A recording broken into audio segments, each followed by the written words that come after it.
Please subscribe the channel and press bell icon for notification. Property Guru on CNBC आवाज और आपके साथ मैं हूं विपिन भट्ट। लगातार सालों से हम हर बार प्रॉपर्टी गुरु के हर एपिसोड में आपके लिए लाते हैं आपके उन सवालों के जवाब जो आपको मदद करते हैं अपने जीवन के सबसे बड़े डिसीजन को लेने में। घर खरीदना हो, बेचना हो, प्रॉपर्टी से रिलेटेड कोई भी सवाल हो, उन सारी शंकाओं का, उन सारी उलझनों का समाधान होता है प्रॉपर्टी गुरु में। और उसके लिए हमारे साथ होते हैं हमेशा देश के जाने माने प्रॉपर्टी दिग्गज जिन्हें हम कहते हैं हमारे प्रॉपर्टी गुरुज। तो आज ऐसे ही चिर परिचित और सालों से आपको सलाह दे रहे हैं, आपका फायदा करा रहे हैं, ऐसे मोहम्मद असलम साहब हमारे साथ कार्यक्रम में मौजूद है। हमारे आज के प्रॉपर्टी गुरु, प्रेसिडेंट कैपिटल मार्केट्स एनारॉक। तो असलम साहब बहुत स्वागत है आपका। और इस एपिसोड में हम हमेशा की तरह, इससे पहले कि हमारे दर्शकों से बातचीत करें, उनके सवाल लें, मैं एक छोटा सा सिनॉप्सिस आपसे चाहूंगा इस समय मार्केट कैसा चल रहा है, क्योंकि ताज़ी खबरें ये हैं कि होम लोन के जो रेट हैं वो, और हर बैंक जैसे SBI ने ऐलान किया, LIC फाइनेंस ने, हाउसिंग फाइनेंस ने ऐलान किया, अब तो सबके सब ज़्यादातर होम लोन जो है वो 7% के नीचे ही चल रहे हैं। बिल्कुल ठीक बात है विपिन जी आपका। आई थिंक आज ही सुबह हेडलाइंस था 6.75 कोटक ने भी किया है। तो आई थिंक वो सेम लाइंस में सारी बैंक आप देखिएगा आने वाले दिनों में सबका ही रेट्स आप देखेंगे कम होगा, क्योंकि आप जानते हैं स्पेशली महाराष्ट्र में तो डेफिनेटली अभी भी स्टैम्प ड्यूटी का आपको एक डिस्काउंट मिल रहा है। तो आई थिंक पूरा फायदा उठाने का मौका है सभी जो होम बायर्स हैं उनके लिए। महाराष्ट्र में तो डेफिनेटली यस। इसके अलावा all over India I think ये जो रेट ऑफ इंटरेस्ट का डिस्काउंट फर्दर हो गया है, इसका पूरा फायदा आई थिंक होम बायर्स को उठाना चाहिए। क्योंकि मार्केट में हमने देखा है कि दिसंबर में बहुत ही ज्यादा सेल्स हुआ था, होम बायर्स ने खूब उसमें बाय किया था, लेकिन जैन फेब थोड़े से स्लो थे। लेकिन मार्च बीइंग फाइनेंशियल का एंड है, काफी लोग इन्वेस्टमेंट करते हैं, अपना टैक्सेशन प्लानिंग करते हैं, तो उसके चलते हुए काफी सेल होने की उम्मीद है। डेवलपर्स कम्युनिटी भी अपने एंड पे काफी रेडी हो रही है। आई थिंक आप देखेंगे कि जो सीरियस बायर्स हैं उनके लिए काफी डिस्काउंट्स वगैरह मिलेंगे। हो सकता है कि वो पब्लिकली अनाउंस ना हो, लेकिन सभी डेवलपर्स के पास आज की डेट में ये एक मौका है और वो उसको पूरी तरह भुनाने की कोशिश करेंगे। हम लोग रिकॉर्ड लो पे हैं अपने रेट ऑफ इंटरेस्ट को लेके होम लोन्स के, तो मुझे लगता है इसका फायदा डेवलपर्स भी पूरा उठाएंगे और बायर्स को भी उठाना चाहिए। तो उसके चलते हुए मार्च का महीना बहुत ही मुझे लगता है एक्शन पैक्ड रहेगा और काफी हम इसमें सेल्स देख पाएंगे। राइट, तो मार्च काफी एक्शन पैक्ड रह सकता है रियल एस्टेट के लिए और काफी सेल्स आती हुई दिखाई देंगी। बिल्डर्स और डेवलपर्स और बायर्स, इन सब का असलम साहब कह रहे हैं कि यहां पर विन विन सिचुएशन रहने वाला है। चलिए, हमारे पहले कॉलर समीर साहब भी हमारे साथ जुड़ गए हैं, तो सवाल जवाब के इस सिलसिले को शुरू करते हैं। समीर साहब बहुत स्वागत है आपका प्रॉपर्टी गुरु में। क्या पूछना चाहेंगे आप? हेलो समीर जी, क्या आप मुझे सुन पा रहे हैं? राइट, तो हम कनेक्ट करने की कोशिश करेंगे समीर जी से, लेकिन फिलहाल समीर जी का सवाल हमारे पास है और वो ये है कि चंडीगढ़ में आप प्रॉपर्टी में निवेश Please subscribe the channel and press bell icon for notification. करना चाहते हैं, लॉन्ग टर्म के लिए निवेश बना के रखना चाहते हैं, बजट 50 से 60 लाख रुपए है और अच्छे प्रोजेक्ट के लिए सुझाव चाहिए, अप्रिसिएशन के लिए फ्लैट लेना चाहिए या फिर प्लॉट। तो असलम साहब, एक अच्छी बात तो ये कि इन दिनों हमें प्रॉपर्टी गुरु में फिर से वैसे सवाल मिलने लगे हैं जहां पर लोग प्रॉपर्टी में अब निवेश करना चाहते हैं। मतलब वो घर तो चाहते ही हैं, लेकिन उसे एक निवेश के पर्सपेक्टिव से भी देख रहे हैं ताकि उसे एक अच्छा अप्रिसिएशन मिले। तो ऐसे ये सवाल है चंडीगढ़ से, और 50 से 60 लाख रुपए ये रखे हैं, इनका बजट है, लॉन्ग टर्म इनका व्यू भी है, और बस ये थोड़ा कंफ्यूजन है कि फ्लैट लें या प्लॉट लें, और अगर जो भी सजेशन हो तो फिर उसमें कोई फर्दर सजेशन की कहाँ लेना चाहिए। देखिए, चंडीगढ़ अपने आप में एक ऐसा माइक्रो मार्केट जो फीड करता है वहाँ पे कस्टमर्स के लिए, उसमें काफी अच्छा माना जाता है। आई थिंक हम लोग पहले भी बात करते थे कि चंडीगढ़ के साथ साथ अब जगतपुर, मोहाली वगैरह ये भी अलग डेस्टिनेशन थे जिनको एक टाइम में काफी बूस्ट मिला था और काफी हम उस पर बात करते थे। तो मुझे लगता है 50-60 लाख का ज्यादा अच्छा बजट चंडीगढ़ के हिसाब से इतना ज्यादा नहीं है, लेकिन हाँ, अगर आप रेडी हैं कुछ आउटस्कर्ट्स में चंडीगढ़ के लेने के लिए तो 50-60 लाख में आपको डेफिनेटली मिल जाएंगे। जहां तक रही बात आपकी प्लॉट लेने की या फ्लैट्स, तो अगर आपको प्लॉट लेने हैं तो आई थिंक आप मोहाली या बुक में देख सकते हैं, क्योंकि वहां पर आपको वहाँ प्लॉटिंग के काफी प्रोजेक्ट्स हैं और काफी रेपुटेड डेवलपर्स जो लोकल डेवलपर्स हैं वहाँ के उस एरिया के, जिनका अच्छा रेपुटेशन है, किसी एक के बारे में बात करना ठीक नहीं होगा, तो काफी है। और उसमें मेरा यही एडवाइस होगी आपको कि प्लॉटिंग अगर आप जाना चाहते हैं, क्योंकि देखिए चंडीगढ़ और ये मोहाली और जगपुर वगैरह जो एरिया हैं, ये वही एरियाज हैं जैसे जहाँ पे आप एक लग्जरी होती है एक मुंबई या दिल्ली वालों के लिए कि आपका अपना एक प्लॉट है जिसमें आप अपना घर बना के रखें। आपने बोला है कि आप इन्वेस्टमेंट के हिसाब से देख रहे हैं, तो फ्यूचर के हिसाब से अगर आपको लेना है तो किसी ऐसे डेवलपर के साथ जाइए जिसका कोई ट्रैक रिकॉर्ड हो। मेरे को कोई उसमें इशू नहीं है अगर आप प्लॉटिंग ले या फ्लैट लें, बिकॉज चंडीगढ़ में जो एप्रिसिएशन है वो कुछ अछूता नहीं है पैन इंडिया के जो भी ट्रेंड्स चल रहे हैं। तो एप्रिसिएशन आपको फ्लैट्स में इतना नहीं मिलेगा, लेकिन हाँ प्लॉटिंग में आपको एप्रिसिएशन मिल सकता है। तो मुझे लगता है किसी रेप्यूटेड डेवलपर के साथ अगर आप प्लॉटिंग में इन्वेस्ट करेंगे, और क्योंकि 50-60 लाख की उसमें आपको प्लॉटिंग में अच्छा एक प्लॉट भी मिल सकता है, तो मैं समझता हूँ आपको प्लॉटिंग में जाना चाहिए। तो चलिए अब हम अपने अगले सवाल की तरफ बढ़ते हैं, और ये मेल हमें मिला है परविंदर कुमार मेचू साहब की तरफ से, अहमदाबाद या गांधीनगर गुजरात से ही आया है। मैं रिहायशी या कमर्शियल प्रॉपर्टी लेनी है, बजट 1,20,00,000 रुपए है, प्रॉपर्टी लेने से पहले कौन सी बातें ध्यान में रखना जरूरी है? तो असलम साहब यहाँ पर भी ये मामला निवेश का ही है। मेचू साहब अभी हमारे साथ लाइन पर नहीं है, लेकिन जो है वो निवेश करना चाहते हैं। अब अहमदाबाद या गांधीनगर, और बजट भी ठीक ठाक रखते हैं 1,20,00,000 रुपए का। अगेन की कमर्शियल लेना चाहिए या फिर हाउसिंग प्रॉपर्टी में इन्वेस्ट करें, और क्या बातें ध्यान रखना जरूरी है? देखिए विपिन जी, इनका जो बजट है 1,20,00,000 वो काफी अच्छा है अहमदाबाद के हिसाब से। डेफिनेटली इनको 1,20,00,000 में एक काफी अप टाउन लोकेलिटी में चाहे तो गांधीनगर और अहमदाबाद दोनों जगह बहुत अच्छा प्रॉपर्टी मिल सकता है in terms of residential. But मुझे लगता है अगर 1,20,00,000 है तो वो कमर्शियल को भी उन्हें ट्राई करना चाहिए, क्योंकि कमर्शियल का अभी जो हमने देखा है कि थोड़ा रेसिडेंशियल के बनस्बत थोड़ा सा स्लो था पेंडेमिक के बाद। लेकिन मुझे लगता है यही टाइम होता है जब आपको इन्वेस्ट करना चाहिए, और जब आपके पास बजट है आप 1,20,00,000 तक लगा सकते हैं, और थोड़ा बहुत लोन वगैरह अगर आप करें तो आप एक अच्छी शॉप्स में या ऑफिस में इन्वेस्ट करें, तो मुझे लगता है आपको फ्यूचर में अगर ये प्योर इन्वेस्टमेंट की बात हो रही है तो रिटर्न अच्छी मिलेंगी। लेकिन यस, अगर आप अपने खुद के रहने के लिए ले रहे हैं तो इस टाइम से अच्छा कोई टाइम नहीं है आपको अपना रेसिडेंशियल घर लेने के लिए।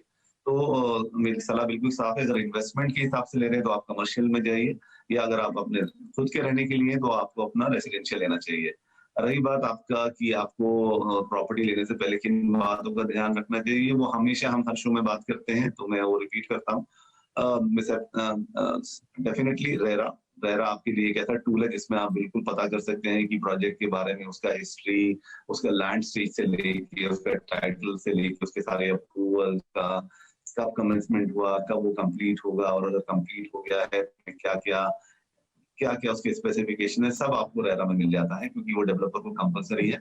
सेकंड तरीका उसका यही है कि आप अगर चाहें तो होम लोन की मदद ले सकते हैं। आप किसी होम लोन की भी रेट, जैसे हमने अभी बात की है स्टार्टिंग में, की रेट काफी कम हो गए हैं, तो वो एक अच्छा तरीका है, क्योंकि बैंक जो आपको लोन देगा वो डेफिनेटली पूरा ड्यू डिलिजेंस करेगा उस प्रॉपर्टी का जो आप लेने वाले हैं, और उसमें अच्छी तरह उसका टाइटल वगैरह सब क्लियर वगैरह पता चल जाएगा। और तीसरा हम लोग हमेशा बात करते हैं कि अगर उसके बाद भी आपको डेवलपर के साथ बैठना है तो प्लीज थोड़ा सा पैसा आप लॉयर को एक अपॉइंट कर लीजिए अपने लिए, जो आपके बिहाफ में पूरा एग्रीमेंट को अच्छी तरह पढ़े, उसके सारे पॉइंट्स को पढ़े। अगर आप फर्स्ट सेल ले रहे हैं या सेकंड सेल भी ले रहे हैं, उसमें भी इम्पोर्टेंट होता है, तो वो सारे पॉइंट उसमें अगर ऐसा है, कोई ऐसा पॉइंट नहीं है जो आपके अगेंस्ट जा सकता है, तो वो आपको लॉयर हेल्प करेगा। तो आई थिंक ये 3 अगर आप चीजें ध्यान में रखेंगे तो आपकी प्रॉपर्टी का इन्वेस्टमेंट सेफ रहेगा। राइट। तो मेचू साहब, उम्मीद करते हैं बहुत विस्तार से जवाब दे दिया यहाँ पे असलम साहब ने, क्या क्या बातों का ध्यान रखना चाहिए आपको निवेश करते वक्त या प्रॉपर्टी लेते वक्त। हमारे और दर्शकों के लिए भी ये बातें काम आएंगी, एक बार फिर दोहराई गई हैं, और साथ में ये कि अहमदाबाद आपके लिए मुफीद रहेगा, और अगर आप निवेश करना चाहते हैं तो कमर्शियल प्रॉपर्टी में ज़्यादा बेहतर रिटर्न मिलेंगे, लेकिन अगर आप अपने घर के रहने Please subscribe the channel and press bell icon for notification. के लिहाज से देख रहे हैं और एक निवेश का भी पर्पस है, तो फिर आप रेजिडेंशियल में जाइए, तो आपके तीनों सवालों के जवाब यहाँ काफ़ी स्पष्ट है। चलिए इसी सलाह के साथ वक्त एक छोटे से ब्रेक से लौटेंगे, कुछ और सवाल लेंगे और कुछ और बातें जानेंगे रियल एस्टेट मार्केट के बारे में। थोड़ा सा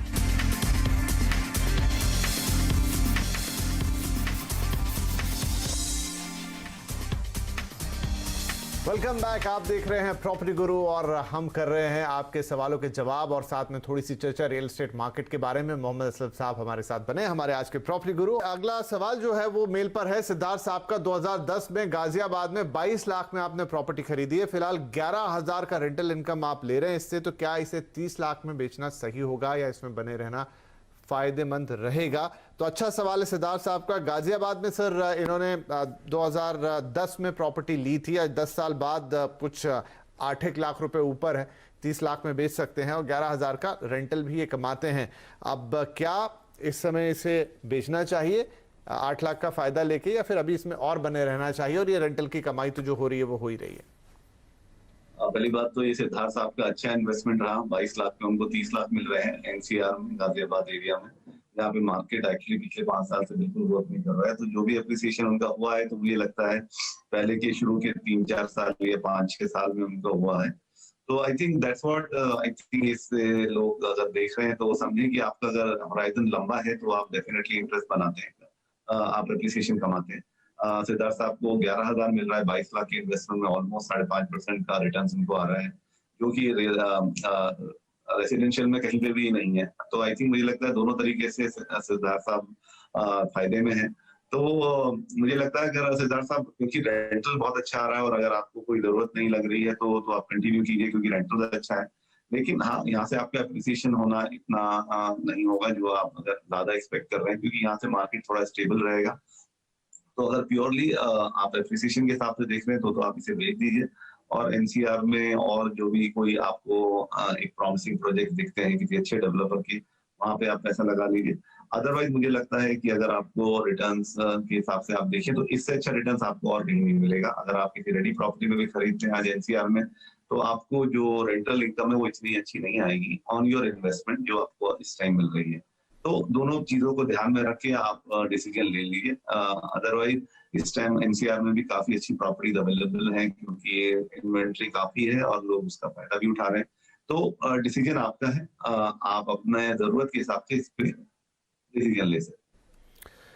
राइट, तो चलिए यहाँ पर ये तो हो गई गौरव साहब सिद्धार्थ जी के लिए सलाह कि क्या करना चाहिए उन्हें, लेकिन बधाई आपको आपके इन्वेस्टमेंट पे एक अच्छा रिटर्न मिल रहा है। अब बाकी असलम साहब ने आपको जो सलाह दी आप उस पर आगे बढ़ते हुए अपना फैसला ले सकते हैं।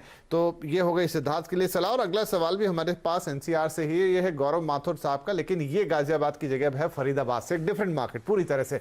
एनसीआर में 90 लाख से 1.10 1 करोड़ 10 लाख तक एक सेकंड प्रॉपर्टी लेनी है। द्वारका एक्सप्रेसवे पर कुछ प्रॉपर्टीज देखी हैं, कीमतें काफी ज्यादा हैं। नोएडा या फरीदाबाद निवेश के लिए कैसा रहेगा? तो सर ये भी बड़ा इंटरेस्टिंग सवाल है कि करीब 1 करोड़ रुपए का ये बजट रखते हैं और फरीदाबाद भी देख रहे हैं, नोएडा भी इनकी नज़र में है, लेकिन द्वारका एक्सप्रेसवे पे इन्वेस्ट करना चाहते थे लेकिन इनको लग रहा है वहाँ काफ़ी महंगा मार्केट है। तो क्या करना चाहिए? फरीदाबाद और नोएडा में से क्या पसंद होनी चाहिए? देखिए, अगर प्योरली इन्वेस्टमेंट की बात है तो अगर तीनों को कंपेयर करें, द्वारका एक्सप्रेस या फरीदाबाद, तो definitely Dwarka express will score more. उसका मैं पलड़ा भारी रहेगा इसमें, क्योंकि जो द्वारका एक्सप्रेस अभी इतने दिनों से अटका था और अब जो डेवलपमेंट हुआ है, जैसे जो अभी इंटरनेशनल एयरपोर्ट आ रहा है, अभी ये फिल्म सिटी की बात हो रही है, तो उसके चलते हुए जो फ्यूचर प्लानिंग है यूपी गवर्नमेंट की, तो मुझे लगता है वो द्वारका एक्सप्रेस के अलोंग काफी और भी प्लानिंग है जो आएंगी और उसके चलते हुए द्वारका एक्सप्रेस पूरा एरिया काफी ग्रो करेगा। तो मुझे लगता है फरीदाबाद डेफिनेटली मैं आपको एडवाइस नहीं करूंगा, वहाँ आई थिंक आपका ऑलरेडी वहाँ रेसिडेंशियल है। लेकिन नोएडा और द्वारका एक्सप्रेस में अगर आप मुझे पूछेंगे तो द्वारका एक्सप्रेस बेटर रहेगा। डेफिनेटली यस, वहाँ पे प्राइसेस ज्यादा है, लेकिन मुझे लगता है कि वो रिटर्न ऑन इन्वेस्टमेंट वहाँ आपको ज्यादा अच्छी मिलेगी। काफी अच्छे बड़े बड़े डेवलपर्स हैं वहाँ, गोदरेज है, पिरामल है, आई थिंक टाटा का भी प्रोजेक्ट्स है। तो आपका जो बजट है 110 में, मुझे लगता है उसके अंदर आपको मिल जाएगा। लेकिन फिर भी अगर आपको लगता है कि ये आपके लिए ज्यादा है तो देन नोएडा डेफिनेटली आप ले सकते हैं, क्योंकि 110 में नोएडा में आपको काफी अच्छा प्रोजेक्ट मिल जाएगा और नोएडा ऑलरेडी स्टैब्लिश मार्केट भी है। Dwarka express actually going to grow, but Noida में ऑलरेडी स्टैब्लिश हो गया है रिटेल, आपका इंफ्रास्ट्रक्चर, आपका ऑफिस स्पेसेस, आईटी वगैरह। तो वहां पे मुझे लगता है ऑपरेशन थोड़ा सा इतना ज्यादा आपको नहीं आएगा। द्वारका एक्सप्रेस में मेरी राय में फ्यूचर में एप्रिसिएशन मुझे ज्यादा दिखता है, तो मुझे लगता है आपको द्वारका एक्सप्रेस नहीं आना चाहिए। राइट। तो गौरव साहब, अगर आपका अप्रिसिएशन कमाना है, भले ही आपको द्वारका एक्सप्रेसवे थोड़ा एक्सपेंसिव लग रहा है, लेकिन वहीं पर आपको अप्रिसिएशन मिलेगी, वहीं पे ज़्यादा बेहतर डेवलपमेंट मिलेगी, तो सलाह तो यही बनती है कि आपकी पहली चॉइस होनी चाहिए द्वारका एक्सप्रेसवे, और आपका अमाउंट भी ठीक ठाक है, आपको वहाँ अच्छी प्रॉपर्टी मिल जाएगी। लेकिन फिर भी अगर आपको लगता है कि नहीं, तो फिर नंबर 2 पे आपकी चॉइस होनी चाहिए नोएडा। ये भी एक बहुत वेल डेवलप्ड लोकेशन है, लेकिन जैसा हमें मेल से लग रहा है कि शायद आप फरीदाबाद या इधर वाले एरिया में ही हैं, तो आपके लिए द्वारका एक्सप्रेसवे एक ज़्यादा मुफीद लोकेशन होगी बनिस्बत कि आप नोएडा जाएं। लेकिन फिर भी अगर नहीं आपको जमता है तो नोएडा आपके लिए सेकंड ऑप्शन होगा, और फरीदाबाद के लिए फिलहाल नो है, क्योंकि ये एक ऐसा मार्केट है जो काफ़ी समय से ठंडा है और आगे भी इस पर कोई ज़्यादा गुंजाइश नज़र नहीं आती। तो चलिए इसी सलाह के साथ एक और छोटा सा Please subscribe the channel and press bell icon for notification. Break के बाद और बात।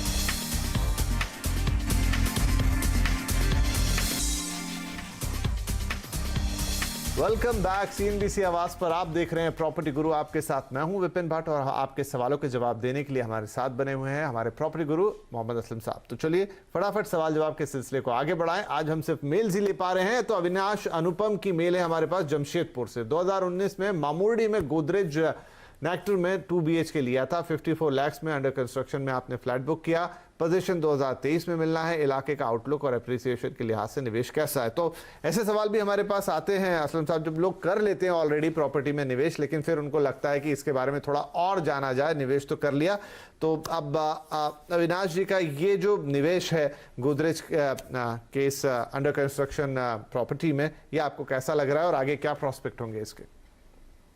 देखिए, मामूडी पूना का वो इलाका है जो अभी थोड़ा सा आउटस्कर्ट्स में है, लेकिन डेफिनेटली वहाँ प्राइस बेनिफिट था इन्वेस्टर्स को या कस्टमर्स को, दोनों ने काफी लिया भी है।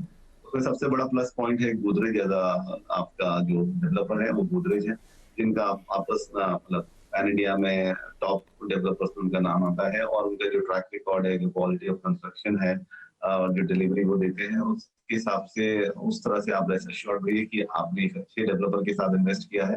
रही बात फ्यूचर की, तो वो मामूडी पूरा एरिया एक्चुअली हिंजेवाड़ी के काफी पास है, तो फ्यूचर में डेवलपमेंट उस तरफ चल रहा है, थोड़ा जा रहा है, लेकिन इट विल टेक टाइम। तो आपको कंसर्न होने की जरूरत नहीं है, आपने एक अच्छा इन्वेस्टमेंट किया, अच्छे प्राइस में आपका एंट्री हुआ है वहाँ पे।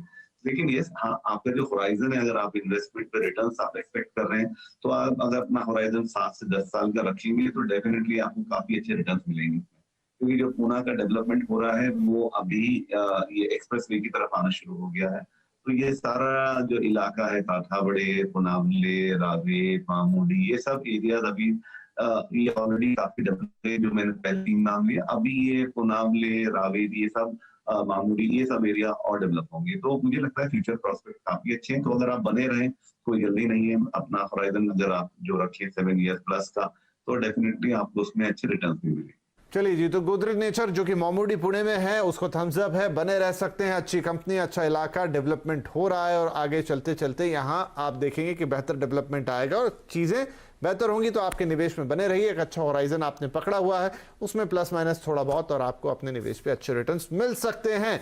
चलिए इसी सलाह के साथ अगला सवाल भी पुणे से है संजय मोहरीर साहब का।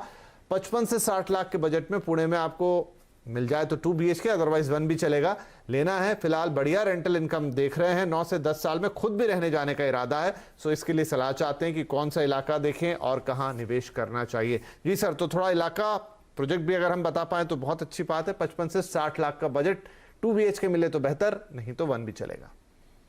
तो देखिए, आई थिंक वेस्ट पुणे के लिए एक अच्छा ऑप्शन रहेगा इनके बजट के हिसाब से। वेस्ट पुणे में इलाके जो मुझे लगता है आपको देखने चाहिए, वो ताठावड़े, पुनावले, रावी, ये बेल्ट में अगर आप देखेंगे तो विद इन आपके बजट में आपको मिल जाएगा। और ये पूरा एरिया जो काफी डेवलप हो रहा है, वहाँ फिनिक्स का मॉल भी प्लान हो रहा है, जिससे पूरे एरिया में जो एक रिटेल इंफ्रास्ट्रक्चर की कमी थी वो पूरी हो जाएगी। साथ में ताठावड़े में बड़े बड़े डेवलपर्स के काफी IT पार्क वगैरह प्लान है, जो ऑलरेडी उन पे काम शुरू हो गया है। तो पुनावले, रावेत और ये ताठावड़े, इन सब एरिया में अगर आप देखेंगे तो मुझे लगता है आपके बजट में इस टाइम फ्लैट्स भी मिल जाएंगे और उसका फ्यूचर भी काफी ब्राइट लगता है। जहां तक बात रही कि कौन से डेवलपर्स, तो वहाँ पे कुछ अच्छे डेवलपर्स हैं जो काम कर रहे हैं। उसमें आई थिंक कोहिनूर ग्रुप का एक डेवलपर है जिनको आप देख सकते हैं, रोहन डेवलपर्स हैं वो आप देख सकते हैं, प्रिस्टीन ग्रुप का प्रोजेक्ट है उस एरिया में, वो आप देख सकते हैं, रामा ग्रुप है। तो इन सब में आई थिंक कोहिनूर ग्रुप में उनके अभी नए प्रोजेक्ट लॉन्च हुए हैं, सफायर 1, सफायर 2, आई थिंक आप उसमें चेक कर सकते हैं, तो आपको मनपसंद के हिसाब से और विद इन योर बजट आपको मिल भी जाए। और इन जो भी डेवलपर्स के मैंने नाम लिए, ये सारे रेप्यूटेड डेवलपर्स हैं, आप किसी में भी चेक करें। जी, तो चलिए, ये एक और सलाह हो गई संजय मोहरीर साहब के लिए, और पुणे का एक अच्छा एनालिसिस भी हो गया। इससे पहले भी सवाल पुणे के लिए ही था, तो पुणे मार्केट को हमने एक बार रिविजिट भी कर लिया। तो 50 से 60 लाख के बजट में आपको कहाँ क्या अच्छा मिल सकता है और निवेश पे किस तरह के रिटर्न मिलेंगे, ये मुदित जी के सवाल से, ये माफ़ कीजिए संजय जी के सवाल से हमने सभी लोगों को बताने की कोशिश की। लेकिन अब इस हफ्ते के लिए हमारा वक्त है वो होने जा रहा है समाप्त। लेकिन जाने से पहले हम असद साहब आपका शुक्रिया कहेंगे कि आप आए और आपने हमारे दर्शकों के सवालों के जवाब दिए और रियल एस्टेट मार्केट का ताज़ा हाल हमें बताया। उम्मीद करता हूं कि आपकी आज की दी हुई सलाह हमारे दर्शकों को बहुत काम आएगी और वो अपने बड़े डिसीजंस को आसानी से ले पाएंगे। और आप सभी दर्शकों का भी शुक्रिया हमें सुनने के लिए, देखने के लिए। और आप हमेशा की तरह pg@moneycontrol.com पर अपने सवाल हमें भेज सकते हैं। थोड़ा विस्तार से लिख दीजिए, बाकी फ़ोन नंबर डाल दीजिए। कोई चीज़ समझ में नहीं आई तो हम आपसे दोबारा कॉल करके पूछ लेंगे। कोशिश यही रहेगी कि आपको बेहतरीन से बेहतरीन सलाह दी जाए, ताकि रियल एस्टेट में, जो कि आपके जीवन का एक अहम और बड़ा डिसीजन होता है, आप आसानी से और सही दिशा में ले पाएँ। तो आज के इस कार्यक्रम में शामिल होने के लिए आप सभी का भी बहुत शुक्रिया। नमस्कार। Please subscribe the channel and press bell icon for notification.